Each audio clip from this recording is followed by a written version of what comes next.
The morning mist clung to Boston Harbor like smoke from a dying fire, but beneath its peaceful veil, revolution was brewing.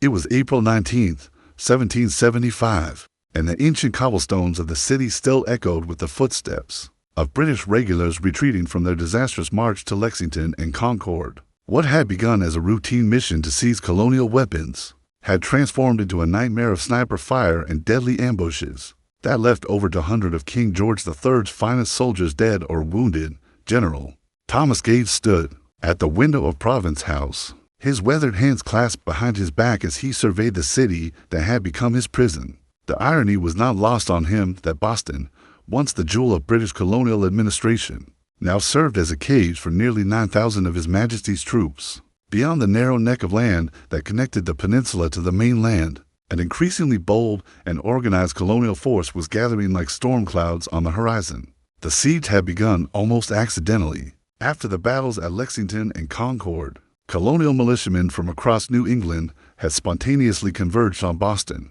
driven by a mixture of outrage, patriotism, and the ancient New England tradition of citizen soldiers answering the call to arms. What started as a disorganized mob of farmers and tradesmen carrying muskets and fowling pieces had, within days, transformed into something far more dangerous, a determined force that understood the strategic value of containment. Captain John Parker, the veteran of the French and Indian War who had commanded the Lexington militia, later reflected on the moment when colonial strategy crystallized. The British controlled the sea and the city, but the colonials controlled everything else. Like a noose tightening around a neck, the siege lines began to form in a great arc from Chelsea in the north to Roxbury in the south, effectively trapping the British garrison on the Boston Peninsula. The genius of the colonial approach lay not in direct confrontation, but in patient strangulation. While General Gage commanded professional soldiers with superior training and equipment, he found himself in the impossible position of defending a city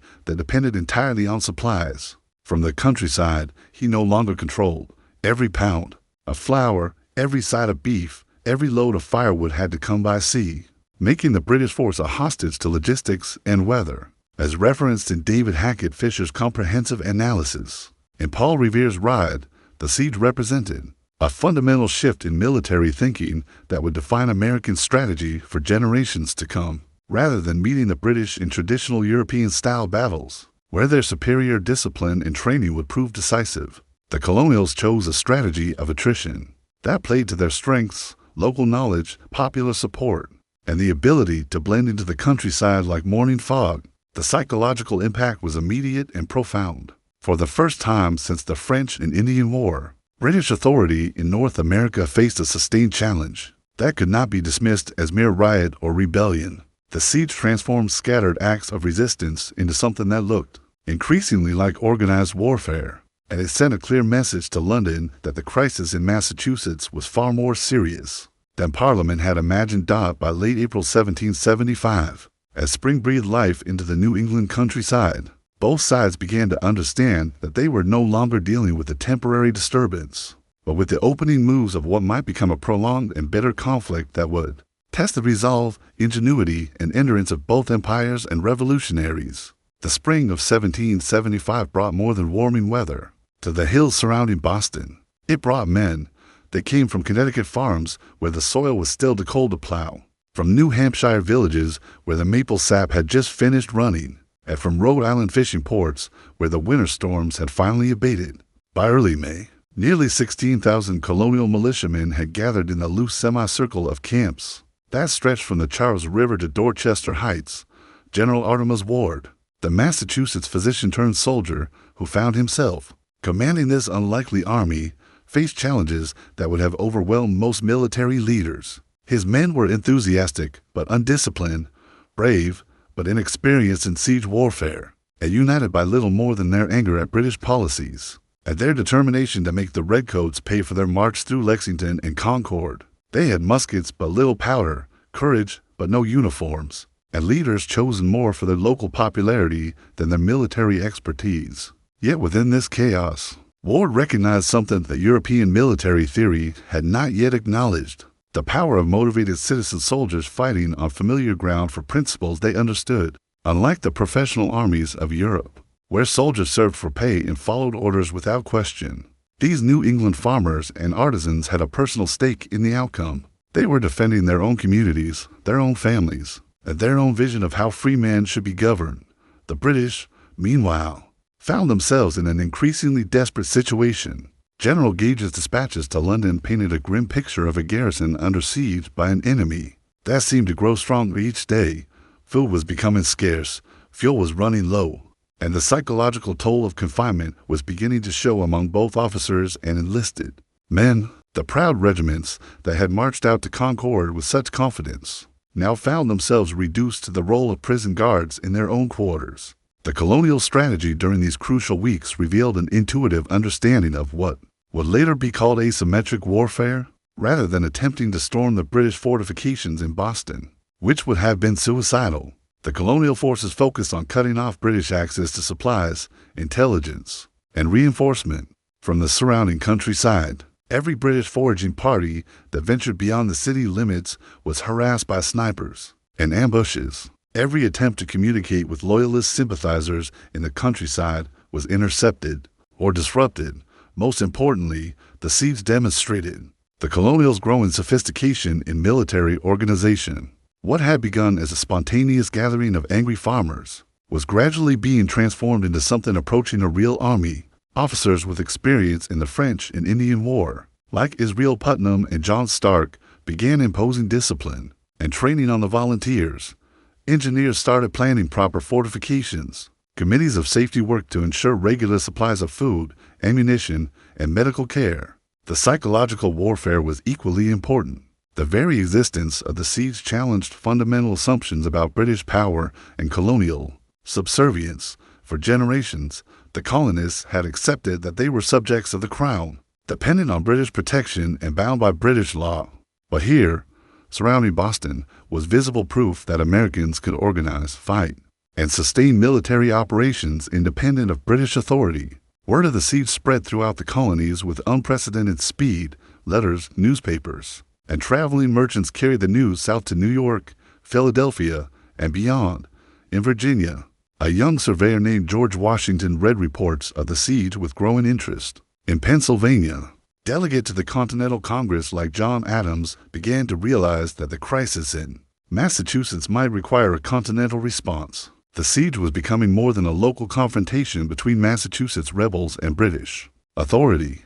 It was evolving into the opening act of what would become the American Revolution, teaching lessons about strategy, leadership, and national resolve that would resonate far beyond the hills surrounding Boston Harbor. June 17th, 1775 dawned clear and hot over Boston Harbor, but the day would be remembered for the fire and smoke that transformed Charlestown Peninsula into a furnace of battle. The engagement that history would misname the Battle of Bunker Hill actually took place on Breed's Hill, a lower elevation closer to Boston that American forces had fortified during the night. In a bold gambit that brought the siege to its first major climax, the decision to fortify Breed's Hill represented a crucial evolution in colonial strategy. For weeks, the American forces had maintained their patient siege, content to strangle Boston slowly while avoiding direct confrontation with British regulars. But as summer approached and the Continental Congress debated in Philadelphia, colonial leaders around Boston realized they needed to demonstrate that their citizen soldiers could not only endure a siege, but could stand toe-to-toe with the best troops in the British Empire. Colonel William Prescott, a veteran of the French and Indian War, whose stern New England character was forged in the same furnace that produced Jonathan Edwards and Samuel Adams, led the fortification effort with methodical precision. Throughout the night of June 16th, his men worked with spades and pickaxes to throw up earthworks that transformed the hill into a fortress. When British lookouts spotted the fortifications at dawn, General Gage realized that the colonials had made a move that could not be ignored. The British response revealed both the strengths and fatal weaknesses of European military doctrine when applied to American conditions. General William Howe, newly arrived from England with reinforcements, planned a textbook assault that would have succeeded against European enemies. Artillery bombardment followed by disciplined infantry advancing in formation to overwhelm the defenders. What he failed to anticipate was how New England marksmen, fighting from prepared positions with superior knowledge of local terrain, would transform his tactical manual into a recipe for slaughter. The battle itself became a masterclass in the effective use of defensive positions, and disciplined fire. As wave after wave of British regulars climbed the hill in their scarlet uniforms, colonial riflemen waited with the patience their fathers had learned. While hunting deer in New Hampshire forests and turkeys in Connecticut woodlands, "Don't fire until you see the whites of their eyes," Prescott reportedly commanded. Though the exact words have been debated by historians for centuries, the psychological impact of the battle extended far beyond the immediate tactical results. Though the Americans eventually retreated when their ammunition ran low, they had inflicted over 1,000 casualties on the British, while suffering fewer than half that number themselves. More importantly, they had proven that American citizen soldiers could hold their ground against professional European troops in pitched battle. The myth of British military invincibility, carefully cultivated through decades of colonial dependence, had been shattered in a single afternoon of courage and marksmanship, as documented in Richard Ketchum's detailed military history Decisive Day. The battle marked a turning point in colonial self-perception and British understanding of the crisis they faced. For the Americans, Breed's Hill proved that independence was not only desirable, but militarily feasible. For the British, it revealed that suppressing the rebellion would require far more resources, time, and blood than anyone in London had imagined. General Howe, surveying the carnage as evening fell over the smoking battlefield, reportedly commented that he could not afford many more such victories. The comment would prove prophetic, as the British discovered that their tactical successes often came at strategic costs that ultimately proved unsustainable. The Siege of Boston had produced its first major battle, and the lessons learned on Breed's Hill would influence American military thinking throughout the Revolution and beyond. The day had proven that strategic patience, defensive preparation, and disciplined citizen soldiers could challenge the most professional armies in the world. When fighting for principles they understood and believed in with absolute conviction, the dusty road from Philadelphia to Cambridge had never carried a more consequential traveler than the tall Virginian who rode into the American camp on July 2, 1775. George Washington arrived not merely as a new commanding general, but as the embodiment of a continental vision that would transform a regional rebellion into a national revolution.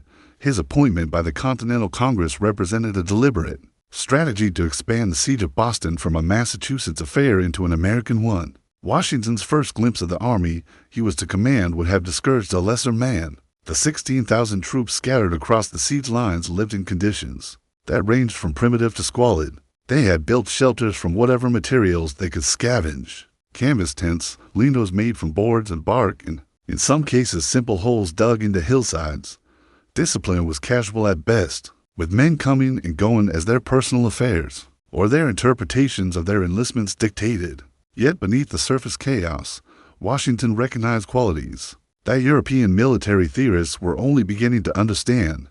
These men had chosen to be here. Unlike the pressed men and professional soldiers who filled European armies, the Americans surrounding Boston were volunteers who understood why they were fighting. They might lack the precise drill and uniform appearance of Guards regiments, but they possessed something far more valuable, the conviction that they were defending principles worth dying for.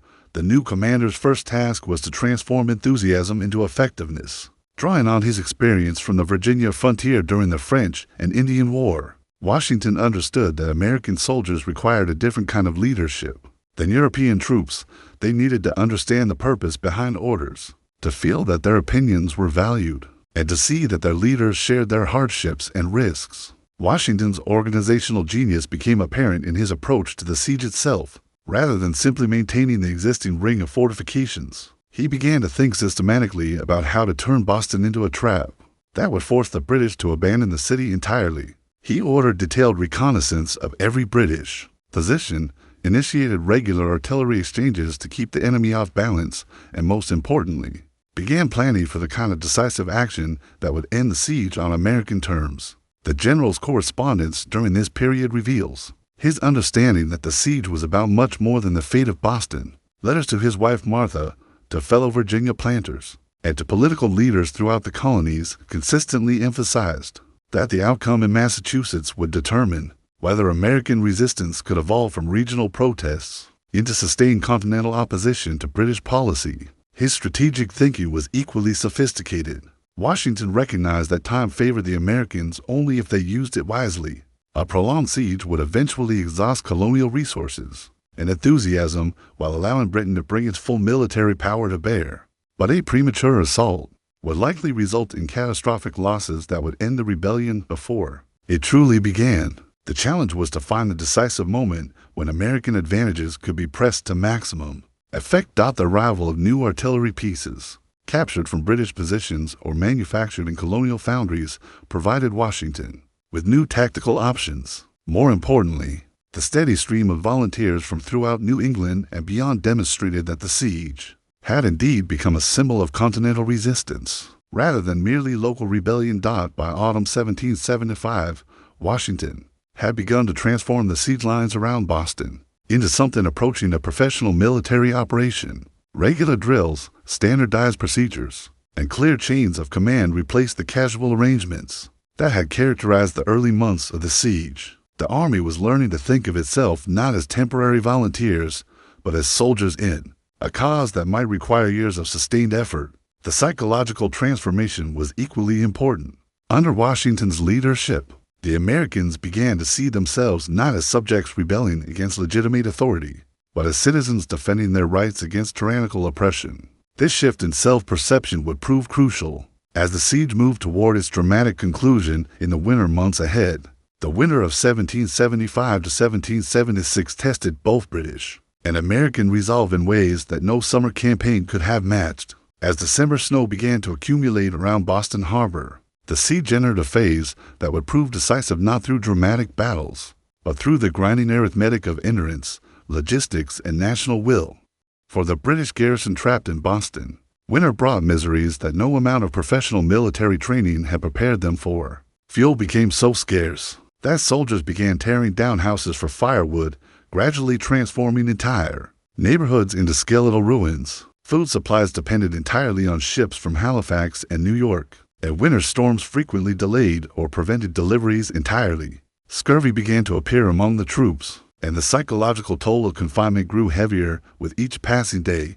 General William Howe, who had replaced Gage as British commander, found himself facing strategic problems that had no solutions. Within traditional military doctrine, his army was well supplied with weapons and ammunition, but slowly starving for want of basic provisions. He commanded some of the finest regiments in the British Empire, but they were effectively prisoners in the city they were supposed to be defending. Every day the siege continued demonstrated British weakness rather than British strength. The Americans faced different but equally severe challenges. Washington's army had grown to nearly 20,000 men, but feeding and housing such a force through a New England winter strained colonial resources to the breaking point. Many of the original volunteers had served out their enlistments and returned home for winter planting or to attend to family businesses. Replacing them required not only recruiting new soldiers, but convincing them to accept longer terms of service. Washington's leadership during this period revealed qualities that would define American military culture for generations.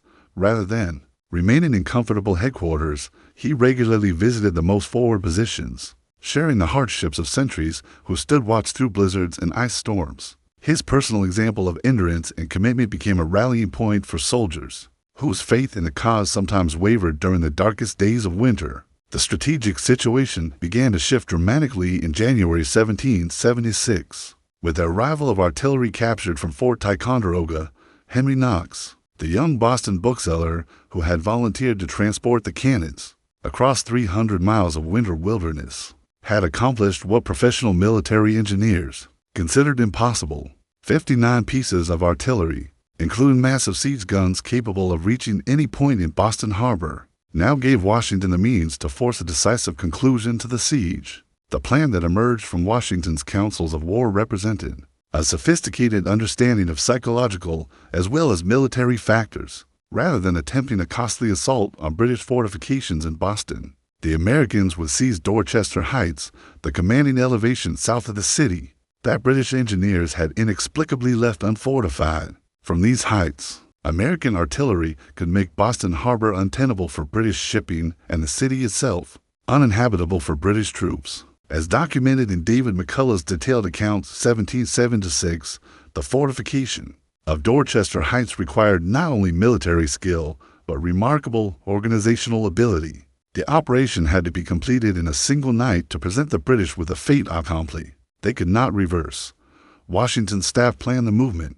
With the precision of a clockwork mechanism, artillery positions surveyed in advance, materials pre-positioned, and hundreds of men trained in their specific roles. The night of March 4th, 1776, marked the beginning of the siege's dramatic conclusion, as American soldiers worked through the darkness to transform Dorchester Heights into an impregnable fortress. They were carrying out not merely a tactical operation, but a strategic revolution that would force the British Empire to confront the reality that its American colonies had developed the capacity for sustained, sophisticated military resistance. By dawn on March 5th, exactly 6 years after the Boston Massacre, American artillery commanded Boston Harbor from positions that made continued British occupation of the city impossible. The siege had reached its climactic moment, and the lessons learned during nearly 11 months of patient, determined resistance were about to pay their ultimate dividend. Dawn on March 5th, 1776 revealed a sight that transformed the strategic landscape around Boston Harbor as completely as if an earthquake had shifted the very geography of Massachusetts. During the hours of darkness, American engineers and soldiers had accomplished what British military experts would later study as a masterpiece of overnight fortification. Dorchester Heights bristled with artillery positions, earthworks, and defensive obstacles that made the elevation virtually impregnable. General William Howe's reaction, as recorded by his aide-de-camp, captured the magnitude of British miscalculation. "The rebels have done more in one night than my whole army could have done in months," he reportedly observed, studying the American positions through his telescope. The heights commanded not only Boston Harbor, but the city itself, making continued British occupation militarily untenable and politically catastrophic. Washington's masterstroke lay not merely in the technical execution of the fortification, but in his understanding of how the operation would force British decision-making. Howe faced three choices, none of them palatable: launch a costly assault against prepared positions held by troops who had proven their courage at Breed's Hill, remain in Boston and accept daily artillery bombardment that would eventually destroy his entire force, or evacuate the city and acknowledge British inability to maintain control over one of their most important colonial strongholds. The psychological impact rippled far beyond Boston Harbor.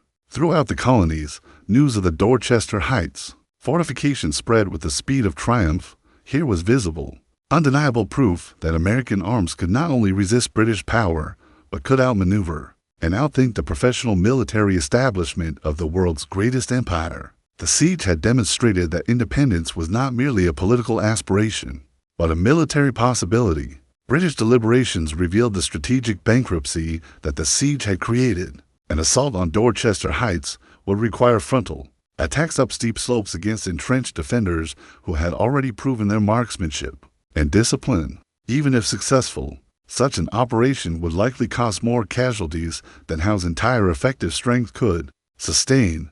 The mathematics of attrition, carefully calculated by Washington and his staff, made victory impossible and defeat inevitable. The decision to evacuate Boston, reached after days of agonized consultation between Howe and his officers, represented more than a tactical withdrawal. It acknowledged that British strategy in North America required fundamental reconsideration.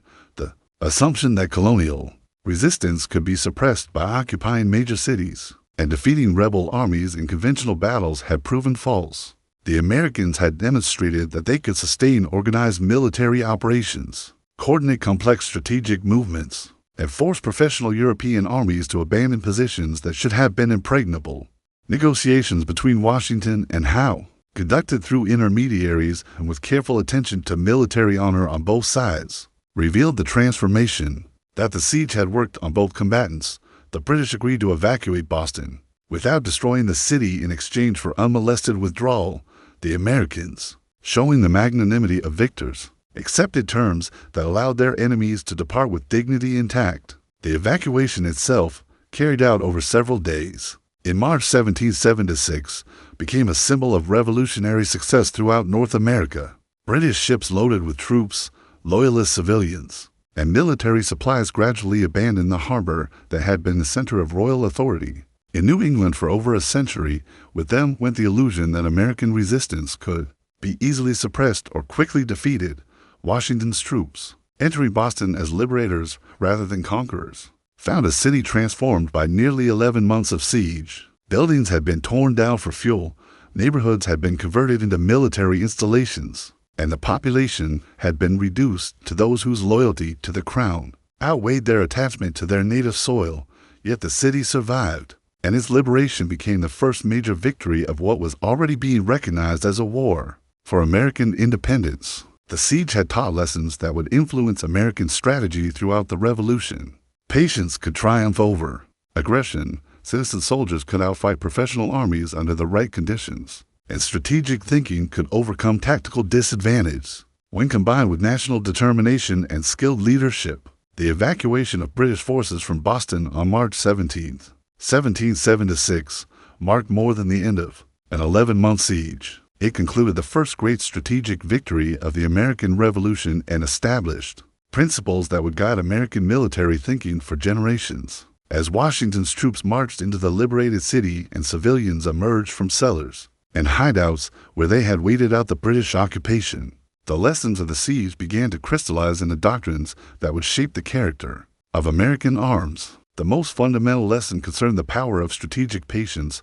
when combined with popular support and geographic advantage. European military theory, based on centuries of warfare between professional armies fighting for dynastic or territorial goals, emphasized decisive battles that resolved conflicts quickly and definitively. The Siege of Boston demonstrated that American conditions required different approaches: long-term pressure, gradual attrition, and the willingness to accept extended campaigns that tested national endurance rather than military prowess alone.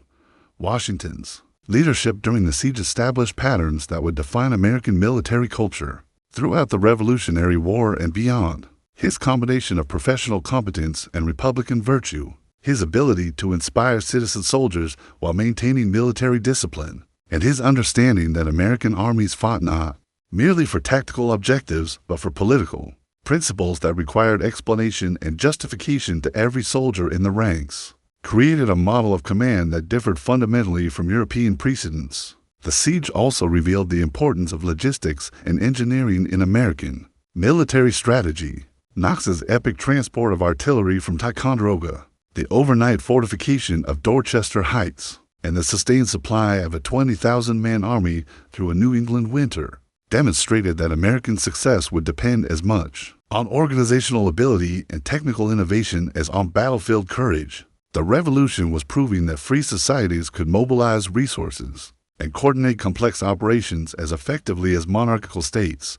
Perhaps most importantly, the Siege of Boston established the precedent that American resistance was continental rather than regional in character. The army that surrounded Boston included men from New Hampshire farms, Connecticut villages, Rhode Island ports, and Virginia plantations. When they returned to their home communities after the British evacuation, they carried with them not only pride in their victory, but an understanding that American liberty was a shared cause that transcended colonial boundaries.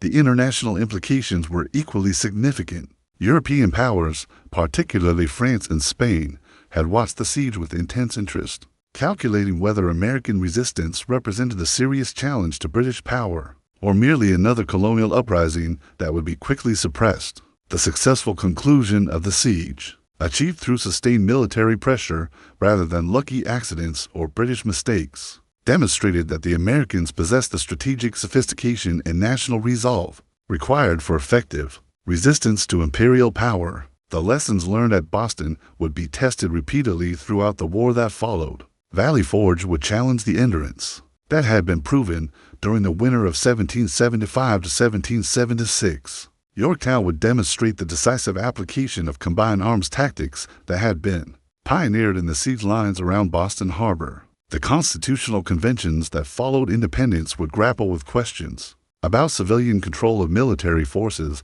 that Washington had addressed through his patient acceptance of congressional authority even when it conflicted with immediate military requirements for the British Empire. The loss of Boston forced a fundamental reconsideration of imperial strategy that would influence colonial policy for the remainder of the 18th century. The siege had proven that American resistance could not be suppressed through the occupation of major cities or the defeat of colonial armies in isolated battles. Suppressing the rebellion would require resources, commitment, and ruthlessness. that might ultimately cost more than American independence was worth preventing. The Siege of Boston thus stands as more than a military operation. It represents the successful application of American strategic thinking to the fundamental problem of colonial resistance to imperial power.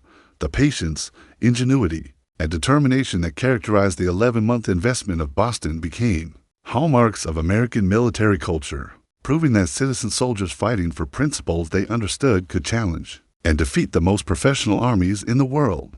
When they combined courage with strategic wisdom and national resolve, the lessons learned in the hills surrounding Boston Harbor would echo through American military history from the Revolution through the present day, establishing precedents for how free societies defend their liberty against both foreign enemies and domestic threats.